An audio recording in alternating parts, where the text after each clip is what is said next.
जड़ वर्ग जैसे बन जाओ ना। कोई माला डाले गले में तो भी ठीक है, और नहीं डाले कोई धूल डाल दे तो भी ठीक है।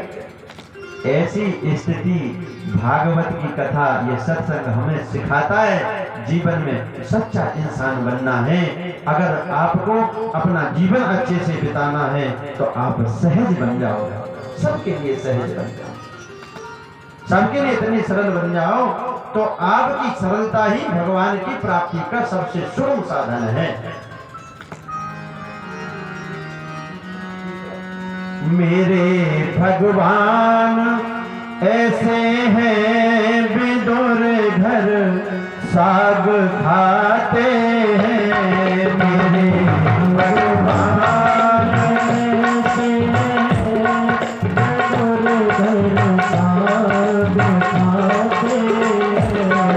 देखो भगवान में अगर बड़ाई होती तो विदुर के यहाँ क्यों जाते? आप ये देखो, जितने दुनिया के ठुकराए हुए लोग हैं उन्हीं के पास भगवान सबसे पहले पहुंचे। मेरे भगवान ऐसे हैं विदुर घर साग खाते हैं। मेरे भगवान सभी लोग आए।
सब खाते भगवान ऐसे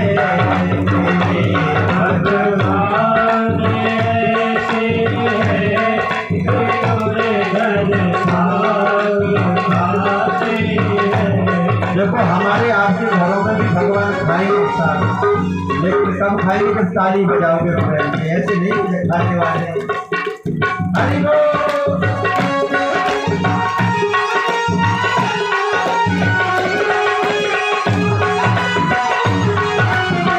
बोलो भाग्य रहानी राम।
हैं, बड़े सरल हैं।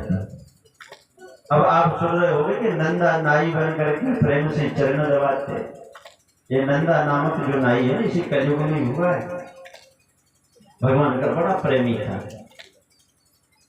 एक राजा के यहाँ सेवा देता था। अब जब ये बूढ़ा हो गया, एक दिन से बहुत जोर का बुखार आया। अब बिहारी जी ने सोचा कि अगर ये नंदा काम पर नहीं जाएगा तो इसकी तनख्वाह कट जाएगी। और ये नंदा की सेवा रहती थी कि राजा के चरण दबाता था, सेवा करता। आज भगवान ने सोचा कि ये बीमार है, चलो इसकी जगह हम नंदा बन करके जाएंगे। हाँ, ये सहजता है भगवान की। हमें बड़े हो जाते हैं ना, हमें तो छोटा बनने में लज्जा लगती है।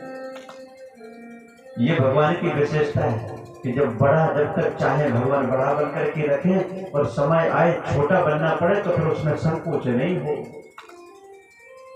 भगवान बड़े से बड़े बन जाते हैं, भगवान छोटे से छोटे बन जाते हैं।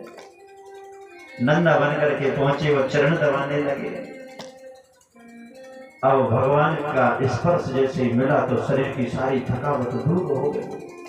राजा कहे, नंदा आज तूने बड़ी सुंदर सेवा करी हमारी, आज तूने हमारे मन को प्रसन्न कर दिया। नंदा, ये हीरे की अंगूठी ले, आज तुझे हम लाने में देते, इसे क्या मालूम हम किसे दे रहे हैं।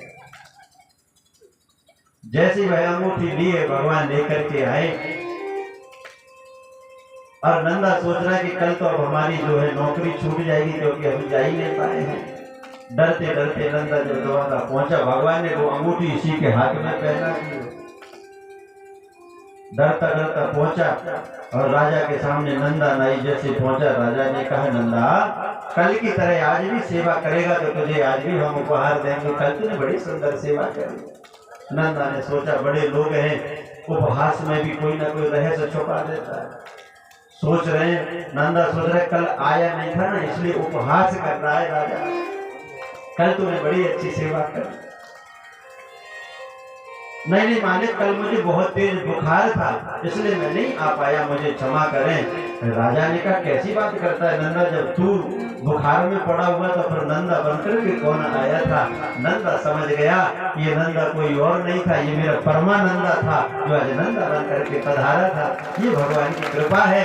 भगवान का स्वभाव इतना मृदुल है, दीन बंधु अति मृदुल स्वभाव। भगवान का नाम इसलिए दीन बंधु है, उनके स्वभाव को कोई नहीं जान सकता। जन अवगुण प्रभु गणे न पाए। अगर भगवान हमारे अवगुणों को गिनने लग गए ना, तो ये निश्चित है कि फिर हम भगवान को नहीं पा सकते हैं। भगवान बड़े सरल, बड़े सहज हैं। ऐसे एक भक्त नहीं, कई भक्त हैं जो भगवान के प्रेम में आज भी खोए रहते हैं।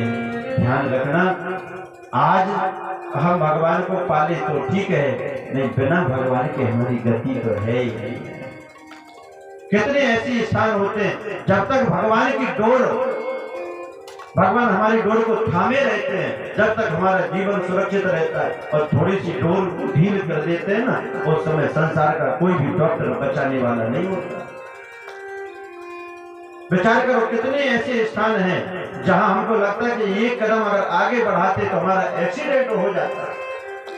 किसने हमारे हाथ को थाम लिया, किसने हमारी गति को पकड़ लिया?